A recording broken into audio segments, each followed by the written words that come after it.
I sat in that fluorescent-lit Medicaid office in downtown Phoenix, unemployed for 8 months, after losing my warehouse job, watching the overhead lights buzz like angry wasps. The plastic chair creaked under my weight, as I shifted nervously, clutching my worn Social Security card between sweaty fingers. Sarah Martinez, the clerk, behind the scratched plexiglass window, took my card with practiced indifference and began typing the numbers into her computer. Then she froze. Her dark eyes widened as she stared at the screen, her fingers hovering motionless above the keyboard. Within seconds, her supervisor, Thomas Riley, rushed over, and after glancing at the monitor, he looked directly at my face and whispered one word that would shatter everything I thought I knew about my life: Interpol. 15 years earlier, I was 20 years old and living in a cramped ranch house in suburban Denver with my mother Linda and stepfather Frank Morrison. Frank owned Morrison Auto Repair, a moderately successful shop that kept food on our table, but never much more.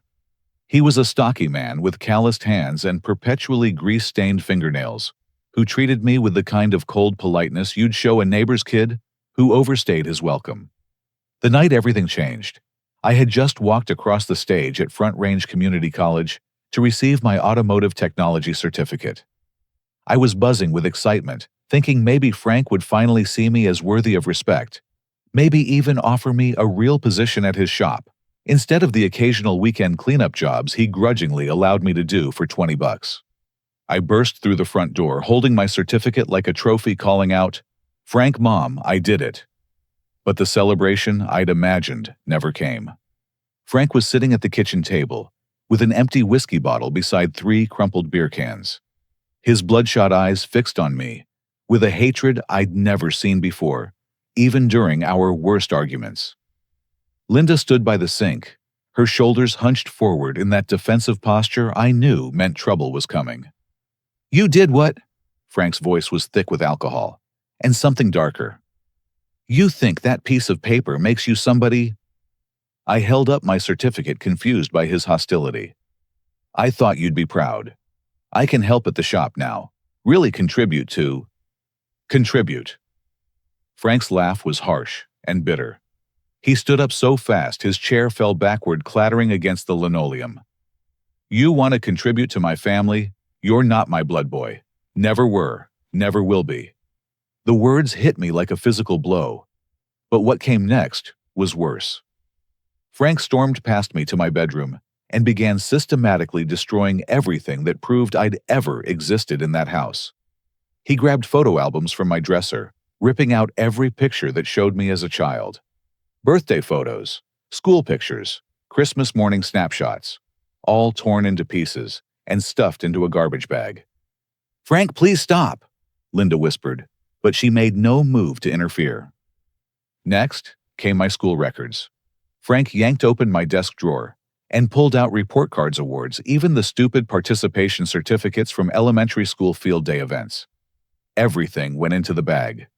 He moved to my closet and grabbed a shoebox where I kept mementos, ticket stubs from my first movie date, a lucky penny I'd found when I was 8, birthday cards from distant relatives. "No trace of you belongs in this house." He snarled, his movements becoming more frantic. "No proof you ever existed in this family." I watched in stunned silence as 20 years of memories disappeared into that black garbage bag. Frank carried it outside to the backyard fire pit, doused it with lighter fluid, and struck a match. The flames consumed my childhood in minutes, filling the cool Denver evening with the acrid smell of burning photographs and paper. When he returned, Frank's rage had transformed into something colder and more frightening. He reached into his wallet and pulled out $200 bills, slapping them on the kitchen counter, along with my Social Security card, the only piece of identification he'd spared from the fire. "This is all you get from the life you stole from us," he said with deadly calm. "Take your certificate, take this money, and get out. Don't come back. Don't call. Don't write. As far as this family is concerned, you never existed." Linda finally spoke, her voice barely audible. "Frank, he's just a boy." "He's not our boy," Frank replied without looking at her. "Are you Brendan?" I couldn't find words. The man who'd raised me for 15 years, who'd taught me to change oil and rotate tires, who'd gruffly attended my high school graduation just 3 months earlier, was erasing me from existence with the clinical efficiency of someone deleting computer files. I picked up the money and my social security card with numb fingers. "Why?" I managed to ask. Frank's eyes held no warmth, no regret. "Because some things aren't meant to last forever." I packed my belongings into 2 duffel bags, while Frank sat on the front porch, making sure I didn't take anything that belonged to his family. Linda helped me fold my clothes, tears streaming down her cheeks, but she never once asked Frank to reconsider or offered to let me stay. As I loaded my bags into my beat-up Honda Civic, Frank called out one final comment that would haunt me for years. "That social security card is all you're getting from the life you stole. Guard it with your life, boy, because it's the only proof you've got that you exist at all." At the time, I thought he was just being cruel.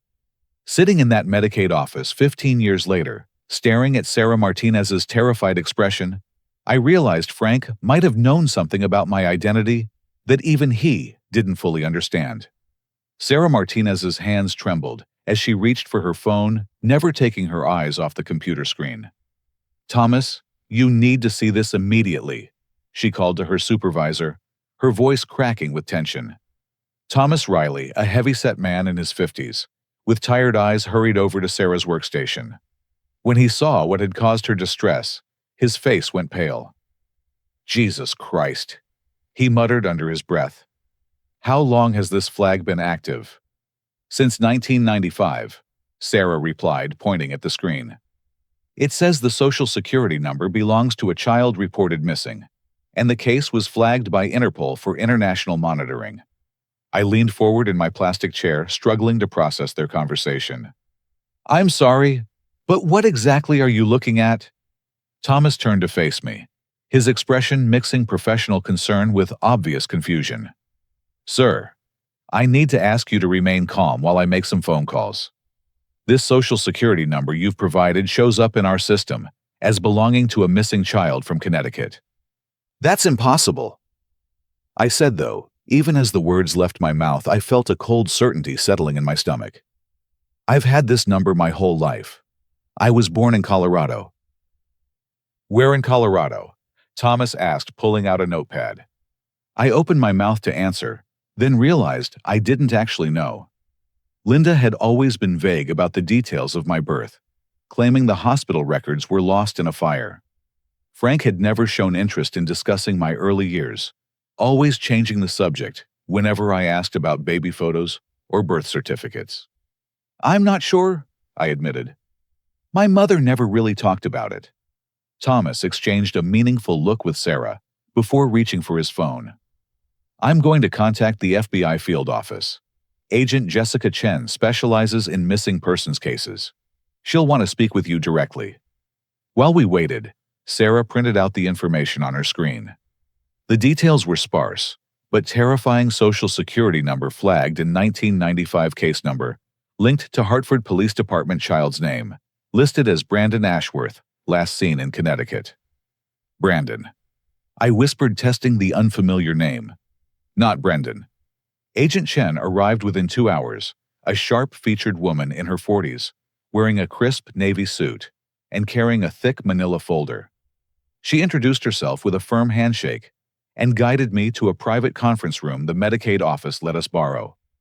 "Mr. Morrison," she began, settling into a chair across from me, "I need you to understand that missing children cases never close. When someone applies for government benefits using a flagged Social Security number, our system automatically triggers an alert." She opened her folder and pulled out a missing child poster that made my blood freeze. The photograph showed a 10-year-old boy with distinctive green eyes and a cleft chin that matched my own features exactly.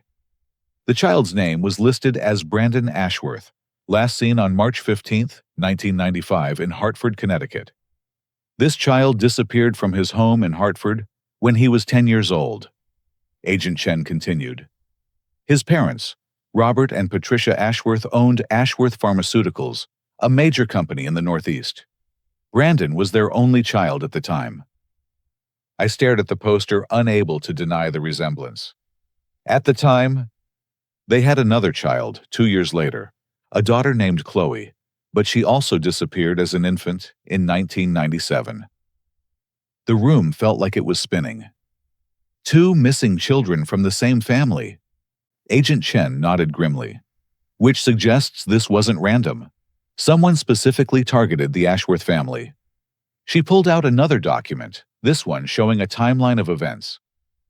What makes your case particularly interesting is the sophistication of your false identity. Someone didn't just hide you. They created an entirely new person. Brandon became Brendan. Ashworth became Morrison. Connecticut became Colorado. I thought about Frank's strange behavior the night he kicked me out, how he destroyed all evidence of my childhood, but carefully preserved my social security card. My stepfather, I said slowly. He might have known something. Tell me about your family situation. I explained about Linda and Frank, how I'd always felt like an outsider in their home, how Frank had violently rejected me at 20. Agent Chen took detailed notes, particularly when I mentioned Linda's vague stories about my birth, and Frank's mysterious insistence on keeping my social security card.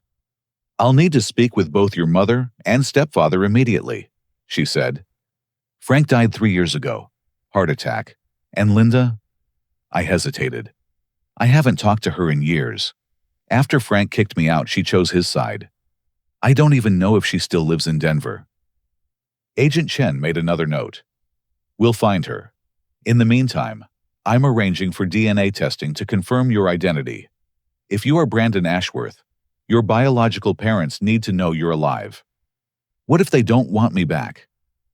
The question escaped before I could stop it, revealing the deep insecurity that had plagued me since Frank's rejection. Agent Chen's expression softened. Mr. Morrison, or should I say Mr. Ashworth, your parents never stopped looking for you.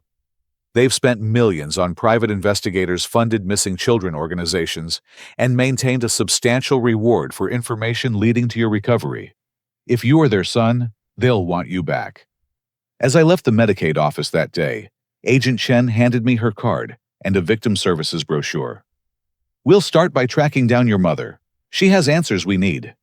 I tried calling Linda's old number that night, but the automated message informed me the number had been disconnected.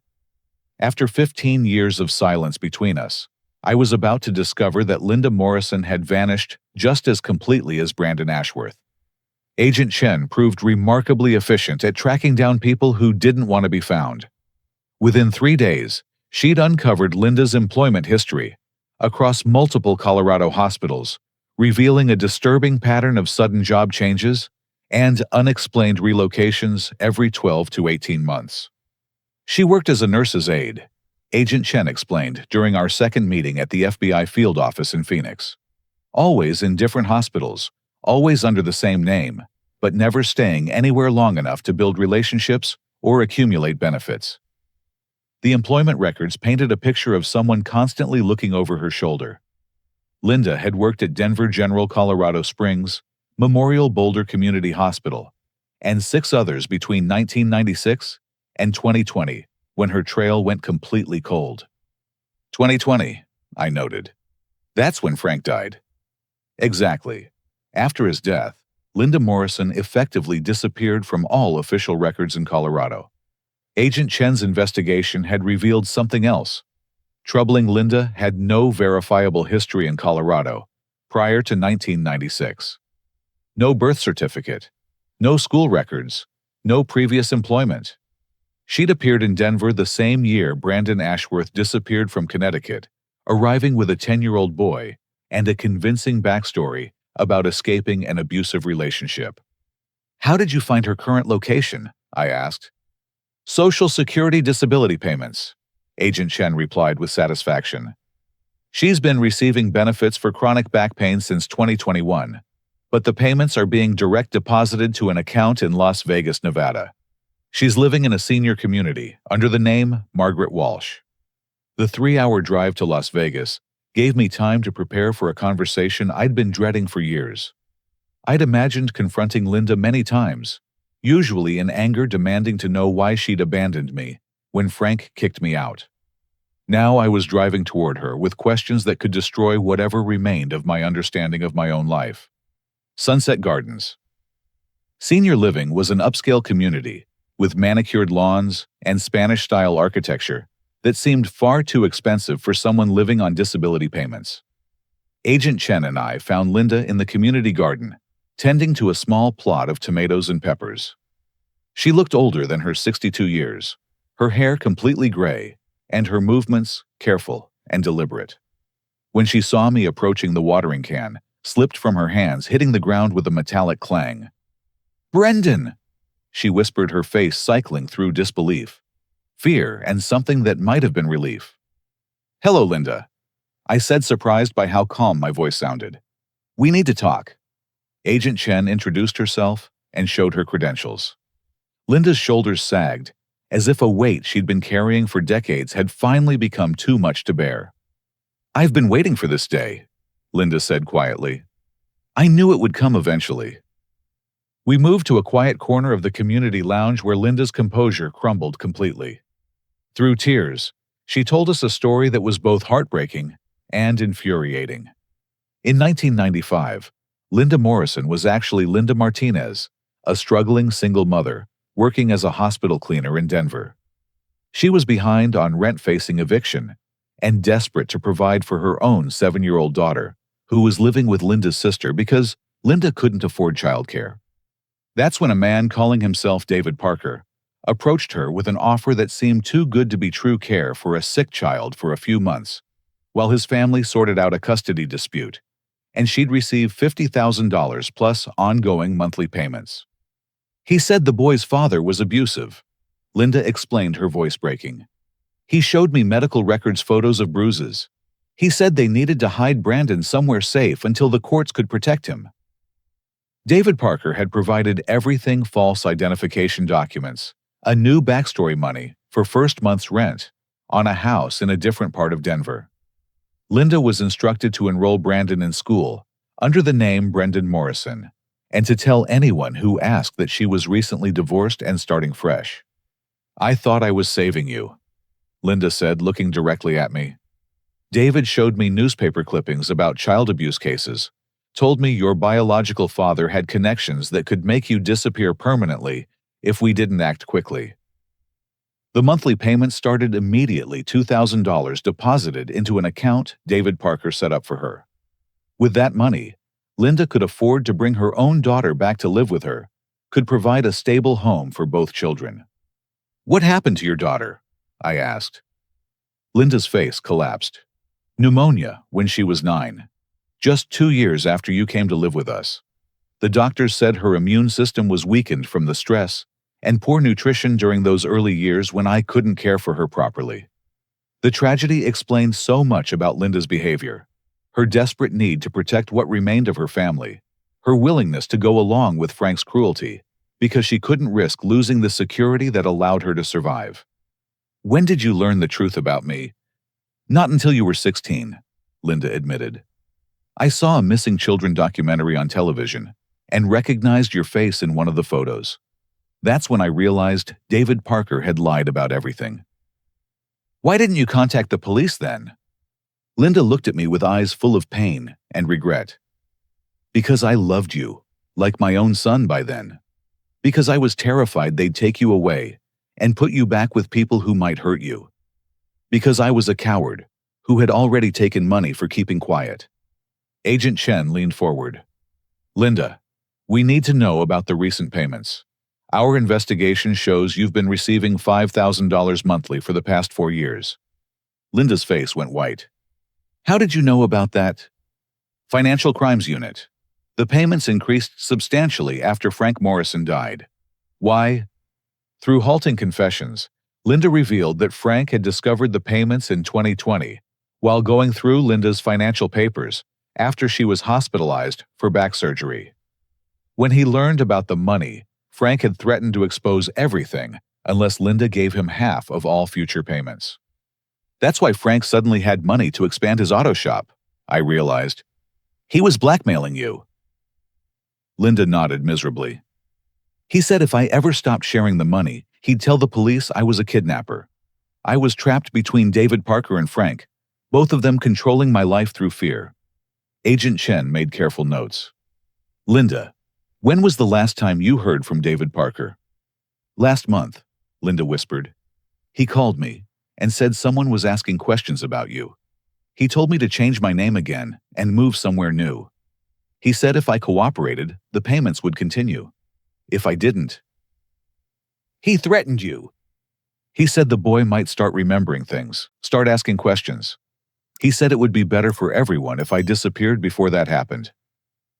I felt sick realizing that Parker had been monitoring my life, waiting for the moment when I might become a threat to his operation.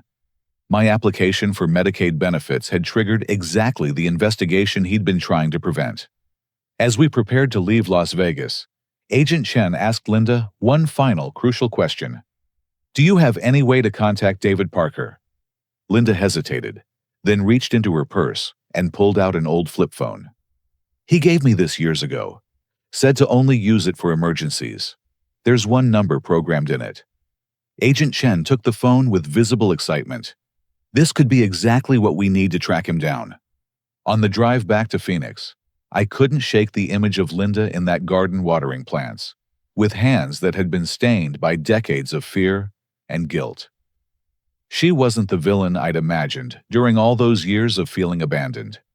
She was another victim of David Parker's elaborate deception, trapped by circumstances, and forced to make impossible choices. But I also couldn't forgive her completely. She'd had opportunities to tell the truth, to contact authorities to save both of us from years of uncertainty and pain. Instead, she'd chosen the money and the security it provided, even when that choice meant sacrificing my right to know who I really was. Agent Chen's technical team traced the phone Linda provided to a sophisticated network of shell companies and offshore accounts that revealed the true scope of David Parker's operation. What we uncovered was far more complex and sinister than a simple kidnapping scheme. David Parker isn't his real name. Agent Chen informed me during an emergency meeting at the FBI office. His actual identity is Derek Patterson, a former private investigator who lost his license in 1994 for fabricating evidence in divorce cases. The investigation had revealed Patterson's criminal history boundary violations, with clients' falsified surveillance reports, and suspected involvement in several custody disputes, where children mysteriously disappeared, only to resurface years later with one parent or the other. Patterson specialized in high-conflict divorce cases involving wealthy families. Agent Chen continued spreading financial documents across the conference table. He had a particular talent for exploiting situations where both parents were willing to pay significant money to gain advantage in custody battles. The breakthrough came when FBI forensic accountants traced the offshore payments Linda had been receiving. Rather than coming from a single source, the money was being pooled from multiple accounts linked to different families across the country. Patterson wasn't just taking money for hiding you, Agent Chen explained. He was collecting payments from both of your biological parents, simultaneously convincing each of them that he was protecting you from the other. The record showed a systematic pattern of deception that had been operating for decades. In 1995, Robert and Patricia Ashworth were indeed going through a bitter divorce, but not for the reasons Patterson had implied to justify taking their children.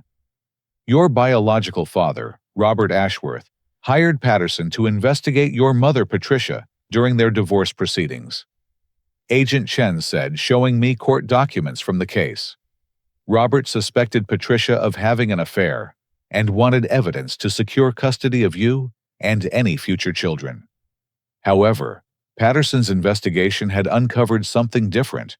Robert Ashworth was actually the one having an affair with his secretary, and he was systematically embezzling funds from Ashworth Pharmaceuticals to hide assets from the divorce settlement. Patterson made a calculated decision. Agent Chen continued. Instead of reporting what he'd found to Robert, he decided to leverage the information for his own benefit. The scheme was diabolically clever. Patterson kidnapped me just days before Robert was planning to flee the country, with millions in stolen company funds. When I disappeared, both parents immediately suspected each other of taking me to gain advantage in the custody case. Patterson approached each parent separately, Agent Chen explained. He told your father that your mother had hired him to hide you until the divorce was finalized. He told your mother that your father was planning to take you out of the country and disappear forever. Both Robert and Patricia began paying Patterson substantial monthly sums. Robert, because he believed Patterson was protecting me from Patricia, because she thought Patterson was preventing Robert from kidnapping me. Neither parent knew about the payments to the other. This continued for 25 years. I asked, struggling to comprehend the scope of the deception.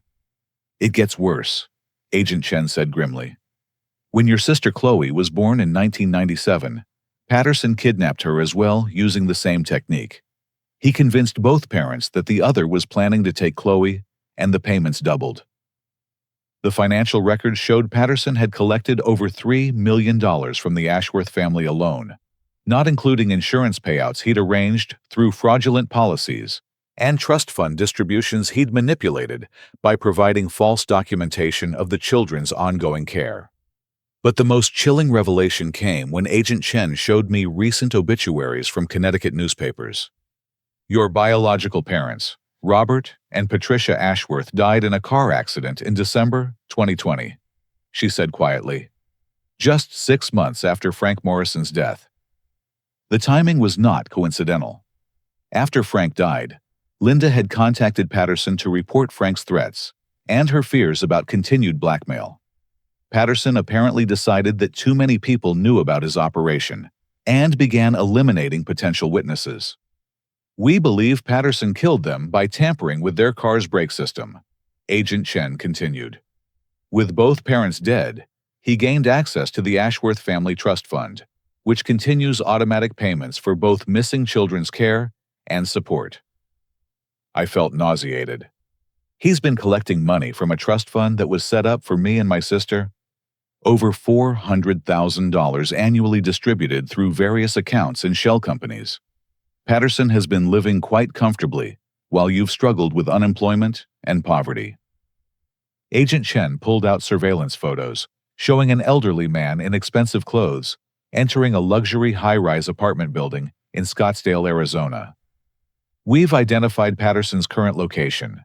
He's been living in Arizona under the name Daniel Prescott, just 40 miles from where you've been struggling to survive. The irony was sickening. While I'd been working warehouse jobs and applying for government assistance, the man who'd stolen my identity had been living in luxury, using money that legally belonged to me. There's more. Agent Chen said, her expression becoming even more serious. We've identified at least 4 other families Patterson has been running similar schemes on. There are probably more missing children out there living under false identities with families who don't know the truth about their origins. She showed me a map with pins marking locations across the western United States, where Patterson's financial network had been active. Each pin represented a family that had been torn apart by his greed and manipulation. We're coordinating with multiple field offices to investigate each case simultaneously, Agent Chen explained. But we need to move quickly. Patterson has become aware that we're closing in on him. The evidence for this came from Linda's phone records. Patterson had called her 17 times in the past week, increasingly frantic messages demanding information about my whereabouts and activities. He knows you've made contact with law enforcement, Agent Chen said, which makes him extremely dangerous. Patterson has killed to protect his operation before, and he won't hesitate to do it again. As if to punctuate her warning, Agent Chen's phone buzzed with an urgent text message. After reading it, her face went pale. Patterson was spotted this morning at your former workplace in Phoenix, she said, standing quickly and reaching for her weapon. He's been asking questions about your daily routine and current address. I never made it home that night. Patterson was waiting in the parking lot of my apartment complex when I returned from the FBI office, hiding behind a van in the poorly lit area near the dumpsters. I didn't see him until I was getting out of my car and heard footsteps approaching rapidly from behind. Hello, Brandon, he said quietly, pressing something hard against my ribs. We need to have a conversation. Even in the dim light, I could see that Derek Patterson looked nothing like the dangerous criminal mastermind I'd imagined. He was a frail-looking man in his 70s, with wispy white hair and liver-spotted hands that trembled slightly as he guided me toward a dark blue sedan parked at the far edge of the lot. Get in the driver's seat, he instructed, sliding into the passenger side, while keeping what I now realized was a revolver pointed at my side. Drive where I tell you to drive. As I started the engine with shaking hands, Patterson began talking in a conversational tone that made the situation even more surreal. You've caused me quite a bit of trouble, Brandon, he said, adjusting his seatbelt, like we were heading out for a casual Sunday drive. I spent 30 years building something beautiful, something that provided security and stability for everyone involved, and now you've got federal agents crawling all over my business. You kidnapped me, I managed to say, my voice hoarse with fear and anger. You stole my entire life. Patterson made a dismissive sound. I saved your life, son. Do you have any idea what your biological parents were really like? The fights, the screaming, the lawyers threatening to destroy each other in court? You were 10 years old, watching your family tear itself apart over money and custody arrangements. He directed me onto Interstate 17, heading north out of Phoenix, toward the vast desert that stretched for hundreds of miles in every direction.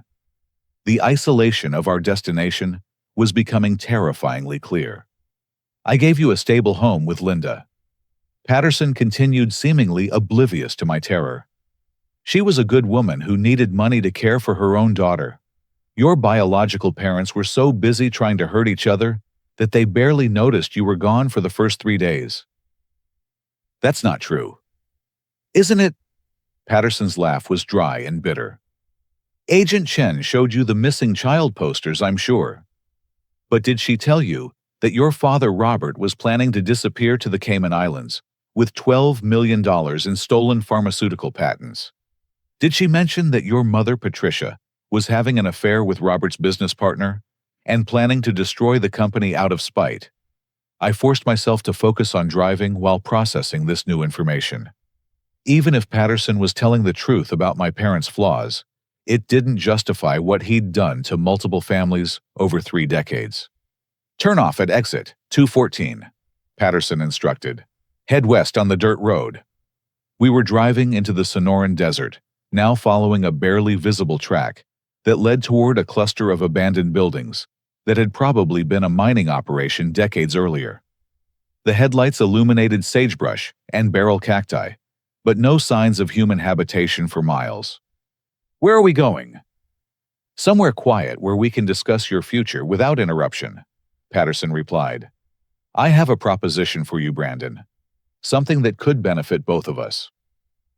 He directed me to park beside a rusted metal building that looked like it might collapse in the next strong wind. When I turned off the engine, the silence was absolute, except for the ticking of cooling metal and the distant cry of a coyote. Patterson kept the gun trained on me as we walked toward the building, but his manner remained oddly conversational, almost grandfatherly. You're not my only success story, he said, pushing open a door that squealed on corroded hinges. I've helped dozens of children escape impossible family situations over the years. Some of them have grown up to thank me for saving them from lives of misery and dysfunction.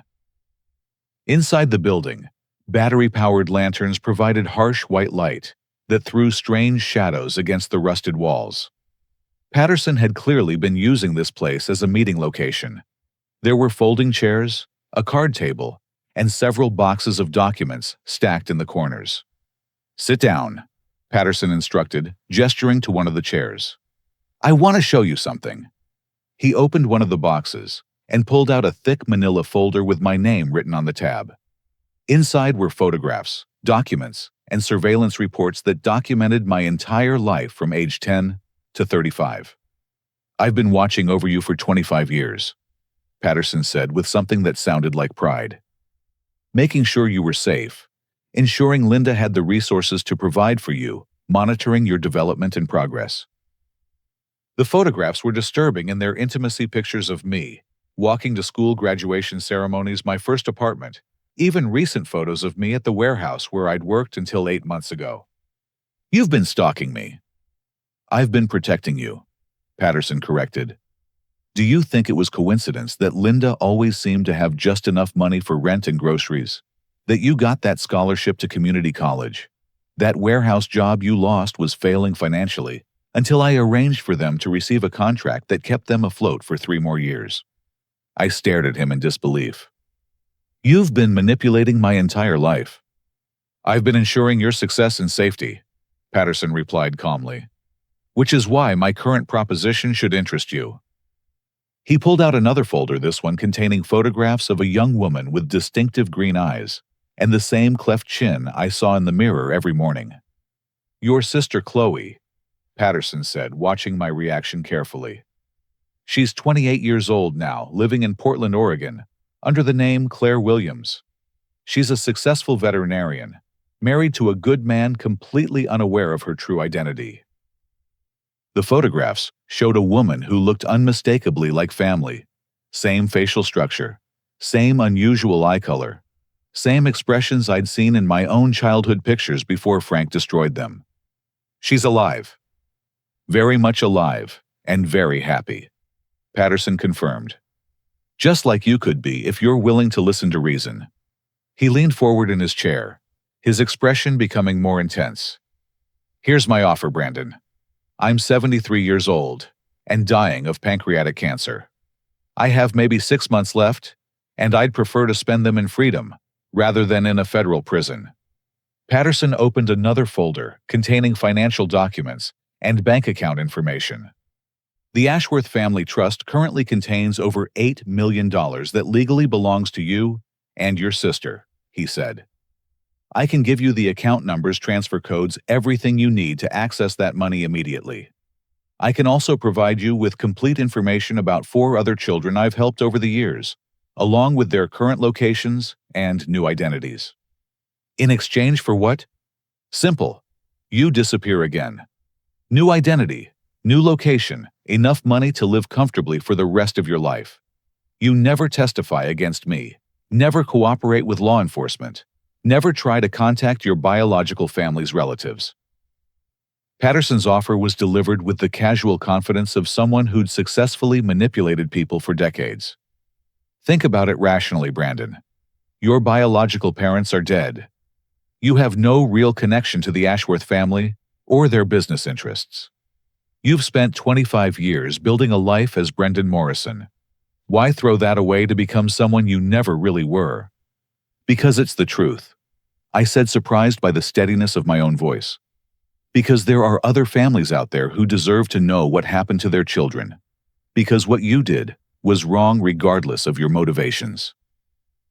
Patterson's grandfatherly demeanor cracked, for the first time revealing something cold and calculating underneath.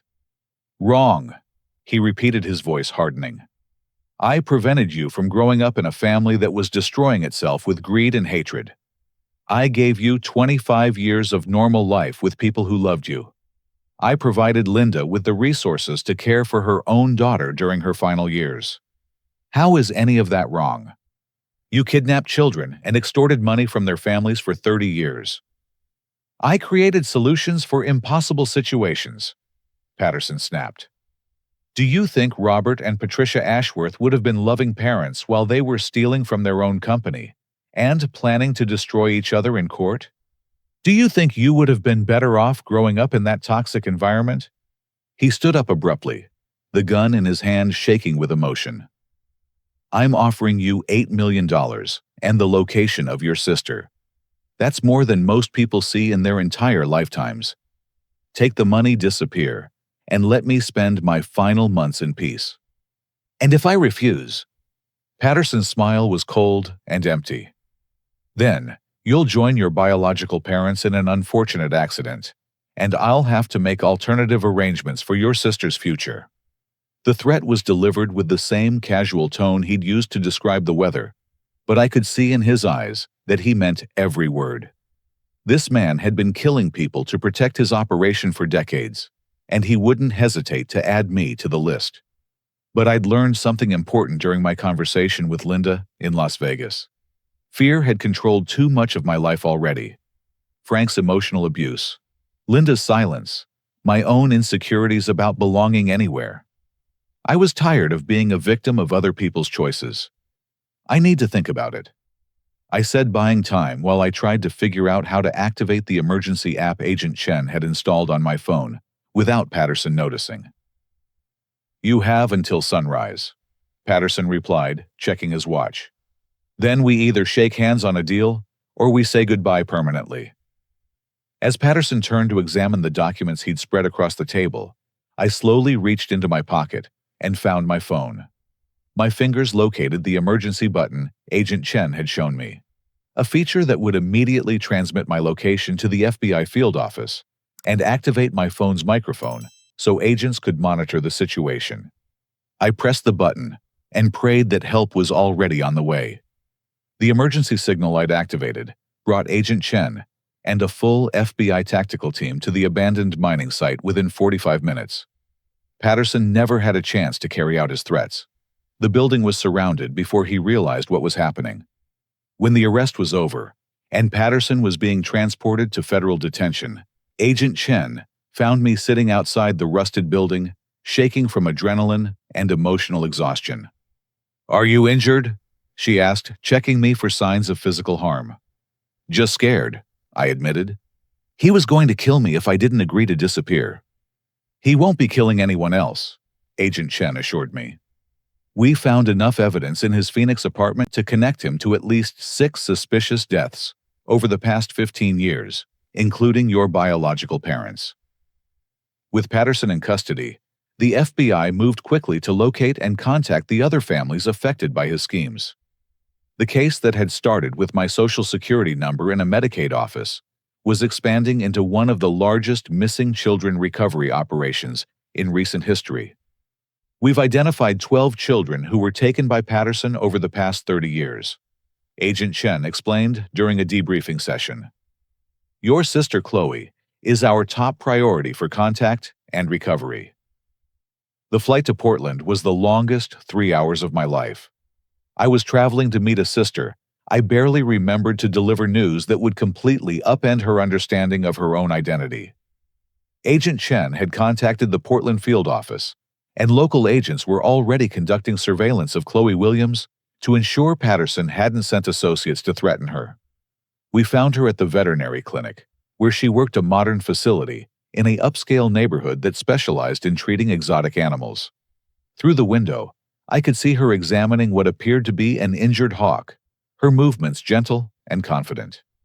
"She looks like you," Agent Chen observed, noting the same distinctive features I'd recognized in Patterson's photographs. When we introduced ourselves and explained the situation, Chloe's initial reaction was disbelief, followed by anger. "This is insane," she said, backing away from us toward the examination table where the hawk waited in its carrier. "My parents are Harold and Diane Williams. They've raised me since I was 2 years old. I'm not some kidnapped child from Connecticut." But as Agent Chen showed her the missing child posters and explained the evidence we'd gathered, I could see recognition dawning in her green eyes. She looked at my face, then at the childhood photograph of Brandon Ashworth, then back at me. "The dreams," she whispered suddenly. "I've had these recurring dreams my entire life about a boy with green eyes, someone who felt like family. Harold and Diane always said it was just my imagination, that I was making up memories about imaginary friends." Agent Chen had arranged for us to meet privately with Harold and Diane Williams at their home that evening. Like Linda, they were another family destroyed by Patterson's manipulation and lies. "We couldn't have children," Harold explained through tears, his arm protectively around Diane's shoulders. "We'd tried for 8 years, spent our life savings on fertility treatments, and we were facing the reality that we'd never be parents." In 1997, a man calling himself David Parker had approached them with an offer that seemed like a miracle care for an infant whose teenage mother couldn't provide adequate care, and they could eventually adopt her legally. He showed us medical records indicating the baby had been born addicted to drugs. Diane added, her voice breaking. He said the biological mother wanted the baby to have a good home, but couldn't go through official adoption channels because of her criminal history. Patterson had provided them with false documentation legal papers that appeared legitimate and a believable backstory. Harold and Diane had raised Chloe with complete love and devotion, never suspecting she was actually a kidnapped child from a wealthy family in Connecticut. "We were victims too," Harold said, looking directly at me. "We never knew we were part of a crime. We just wanted to give a child the love and stability we could provide." The reunion between Chloe and me was awkward at first, two strangers trying to connect across a 25-year gap, filled with false memories and manufactured identities. But as we compared childhood recollections, certain details began to align in ways that felt genuinely familiar.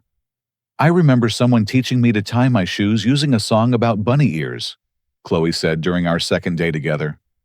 "But Harold and Diane say they never taught me that method." I felt a chill of recognition. "I taught you that. You were maybe 3 years old, sitting on the floor of our bedroom in the Ashworth house. You kept getting frustrated, so I made up a silly song to help you remember the steps." As we shared more memories, the artificial barriers Patterson had created between us began to dissolve. We were siblings, connected by shared experiences that no amount of false documentation could erase. But the most significant revelation came when Agent Chen contacted us with new information about our biological parents and family background. "We've been investigating the Ashworth family history," she explained during a conference call that included both Chloe and me. "There's something important you need to know about Robert and Patricia Ashworth." The investigation had revealed that both Chloe and I were actually adopted as infants by Robert and Patricia Ashworth. Our biological parents were Michael and Susan Taylor, a young married couple who had died in a car accident in 1994 when I was 9, and Chloe wasn't yet born. "The Ashworths adopted you both through a private agency after your biological parents' death," Agent Chen continued. "They planned to tell you about the adoption when you were older, but the kidnappings happened before they had that opportunity." This revelation meant that Patterson's entire scheme had been based on incomplete information. He'd kidnapped 2 children who weren't even the biological heirs to the Ashworth pharmaceutical fortune. The money he'd been extracting from Robert and Patricia was payment for children who technically had no legal claim to the family business. "So who are we really?" Chloe asked, voicing the question that was torturing both of us. Agent Chen had an answer for that too. "We've located Michael Taylor's sister, Rachel, who's been living in Sacramento. She's been hoping to find you both for over 25 years. The meeting with Aunt Rachel was scheduled for the following week, but she sent ahead a box of photographs and mementos she'd saved from our biological parents' short life together. For the first time, Chloe and I could see where we'd inherited our unusual eye color, our facial structure, and certain personality traits that had never quite fit with our adoptive families. Michael Taylor had been an aerospace engineer with a passion for rebuilding vintage motorcycles. Susan Taylor was a veterinarian who specialized in wildlife rehabilitation. Looking at their photographs, I could see where I'd gotten my mechanical aptitude, and where Chloe had inherited her natural connection with animals. "They would be so proud of who you've both become," Aunt Rachel wrote in a letter that accompanied the photographs. "Michael always said he wanted his children to grow up strong and independent, able to fight for what's right, even when it's difficult. Susan dreamed of children who would care for others and help heal the world's wounds." Reading those words, I realized that despite all the lies and manipulation we'd endured, both Chloe and I had somehow grown into people our biological parents would have admired. She was healing injured animals, and I was learning to advocate for other victims of crimes like ours. But there was still one more family member we needed to meet: William Ashworth, Robert's brother, who had been searching for us since the kidnappings occurred. Uncle William turned out to be a soft-spoken man in his 60s, who had never married, dedicating his life to running missing children organizations and funding search efforts for families affected by kidnapping. When he learned that we were alive and safe, he broke down completely. Robert and Patricia never stopped loving you. He told us during our emotional reunion. Their marriage fell apart because they blamed themselves for not protecting you, not because of the financial problems Patterson claimed were tearing your family apart. William revealed that he'd inherited the pharmaceutical company after his brother's death and had been using the profits to fund missing children searches and victim recovery programs. He'd also maintained the trust fund that Patterson had been stealing from adding his own money to ensure adequate resources would be available if we were ever found. "You're not entitled to the Ashworth fortune by blood," he said honestly, "but you're entitled to it by love. Robert and Patricia chose you as their children, and that choice makes you family regardless of genetics." The legal implications were complex, but the emotional reality was simple. We had found our way back to people who genuinely cared about our well-being and wanted to help us rebuild our lives. The final confrontation I needed was not with Derek Patterson, who was already facing multiple life sentences for kidnapping and murder, but with Linda Morrison, the woman who had shaped the middle chapter of my stolen childhood. I returned to Las Vegas 6 months later, after Patterson's trial had concluded, and the media attention had finally died down. Linda was still living at Sunset Garden Senior Living, but she'd moved to a smaller apartment and was working part-time in the community's administrative office, trying to rebuild some sense of purpose in her remaining years. She greeted me at the door with tears already streaming down her face. "I've been watching the news coverage," she said quietly. "I know everything now. About Derek Patterson, about your real parents, about all the lies I helped perpetuate." We sat in her small living room surrounded by photographs of the daughter she'd lost and the children she'd cared for at various nursing jobs over the years. Linda had spent the months since our first meeting preparing for this conversation, gathering documents and making arrangements that would complete the final chapter of our shared story. "I need you to know the whole truth." She began pulling out a manila folder, thick with paperwork. Not the version I told Agent Chen, not the story I told myself to justify what I did, but the actual truth. Linda's real confession was more complex than the victim narrative she'd initially presented. While it was true that Patterson had approached her as a struggling single mother, she had suspected from the beginning that his story about custody disputes wasn't entirely accurate. "When you arrived, you were clearly traumatized," she explained. "You cried for your parents constantly. You had nightmares you kept asking when Robert and Patricia were coming to get you. That wasn't the behavior of a child escaping an abusive home." Linda had made the conscious choice to suppress her doubts because the money Patterson provided allowed her to bring her own daughter home from foster care and provide the medical treatment that extended the girl's life by 2 precious years. "I traded your suffering for my daughter's survival," Linda said with brutal honesty. "I convinced myself that you would eventually adjust, that the love I could provide would compensate for the family I'd stolen from you. It was selfish and wrong, but it was the choice I made." But Linda's most significant revelation concerned her discovery of our true identities and her response to that knowledge. "I learned you and Chloe weren't Robert and Patricia's biological children in 2005. She continued pulling out newspaper clippings and research materials she'd accumulated over the years. "I hired a private investigator to learn about Michael and Susan Taylor, your real parents." The folder contained photographs of Michael and Susan, copies of their marriage certificate, information about their careers and interests, even contact information for surviving relatives. Linda had been sitting on this treasure trove of information about our heritage for 15 years. "Why didn't you tell me?" "Because I also learned what Patterson had been doing with the money he collected from the Ashworth family," Linda replied, pulling out financial records that detailed her own investigation into Patterson's activities. "I discovered he wasn't just taking money for hiding you and Chloe.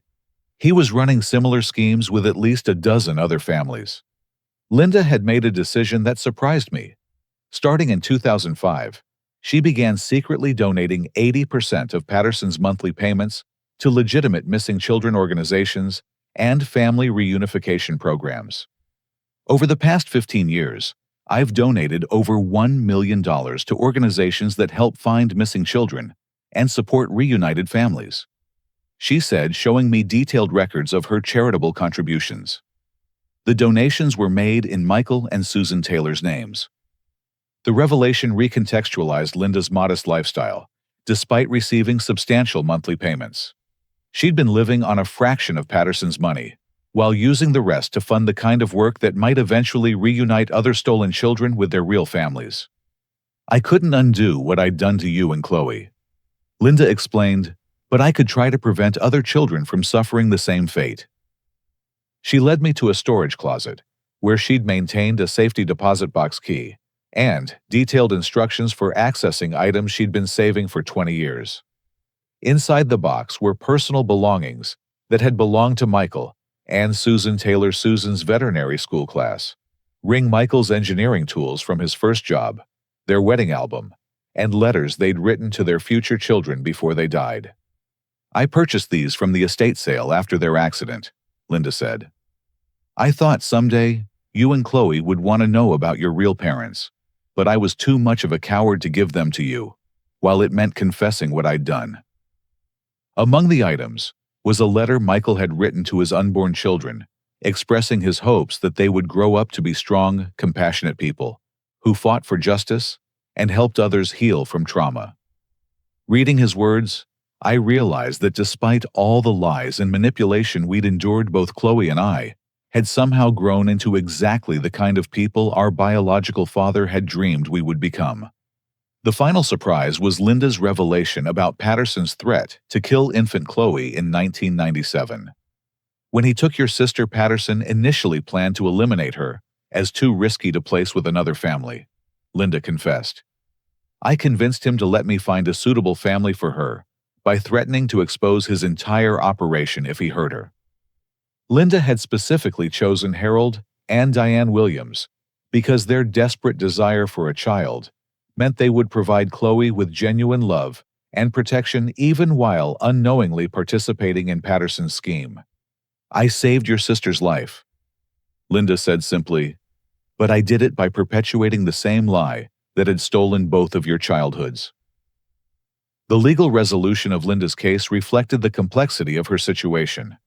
She ultimately received a sentence of 10 years, with possibility of parole in 5 years, to be served in a minimum security facility where she could continue her work with missing children organizations. Her cooperation with the FBI investigation and her years of donations to legitimate charities were considered significant mitigating factors. Derek Patterson, meanwhile, received 6 consecutive life sentences for kidnapping, extortion, and murder. At his sentencing, he showed no remorse and continued to insist that he had been helping children escape dysfunctional families. The recovery of Patterson's financial network resulted in the identification and reunification of 8 other missing children with their biological families, though several cases involved children who had died or families who had been destroyed by decades of uncertainty. For Chloe and me, the resolution brought both justice and the resources to build meaningful lives dedicated to helping other victims of similar crimes. We established the Michael and Susan Taylor Foundation for Missing Children, using our portion of the recovered Ashworth Trust Fund to support family reunification efforts and trauma recovery programs. Chloe continued her veterinary practice, but also began training search and rescue animals that help locate missing persons. Her husband, Jake, became a strong supporter of our foundation work, and their first child was born with the distinctive green eyes that connect our family across generations. I completed a degree in social work and now counsel families affected by kidnapping and human trafficking. My work focuses on the long-term psychological impact of identity theft and family separation, helping both victims and their relatives navigate the complex emotions that come with delayed reunions. Perhaps most importantly, I married Sarah Martinez, the Medicaid clerk, whose sharp eyes and quick thinking had triggered the investigation that brought our family back together. Our wedding was attended by Agent Chen Harold and Diane Williams, Uncle William, and even Aunt Rachel, who had become the grandmother figure Chloe and I had never known we needed. The life lesson that emerged from our experience is that healing comes not from revenge or bitterness, but from transforming pain into purpose. Derek Patterson stole our childhoods and damaged multiple families through his greed and manipulation. But his actions also led us to discover strength we didn't know we possessed, and to build connections that transcended the artificial barriers he had created. Today, as I sit in my office counseling other families affected by similar crimes, I keep Michael Taylor's letter to his future children framed on my desk. His words remind me that we become who we choose to become regardless of the circumstances that shape our early years. Identity isn't about the name on our birth certificate or the social security number in government databases. Identity is about the love we choose to give and receive, the principles we decide to uphold, and the difference we make in other people's lives. That truth has allowed me to forgive Linda for her choices to understand Harold and Diane Williams as fellow victims rather than accomplices, and even to find peace with the tragic circumstances that cost Michael and Susan Taylor the chance to raise their children. The investigation that started with my application for Medicaid benefits ultimately led to the recovery of 12 missing children and the prosecution of one of the most sophisticated family crime networks in recent history. But more importantly, it led Chloe and me home to each other and to the knowledge that we are loved by people who chose us, supported us, and never stopped hoping we would find our way back to where we belong. If you've watched my story and found yourself thinking about family identity or the power of never giving up hope, I'd love to hear your thoughts in the comments below. Have you ever discovered something surprising about your own family history? What would you do if you found out your entire identity was built on a lie? Please like this video. If my experience resonated with you, subscribe for more true stories about overcoming impossible circumstances, and share this with anyone who might need to hear that it's never too late to discover who you really are. Thank you for allowing me to share this journey with you. And remember that sometimes the most devastating betrayals can lead to the most profound discoveries about love, resilience, and the unbreakable bonds that connect us across time and distance. May you always have the courage to seek the truth, no matter how difficult it might be to face.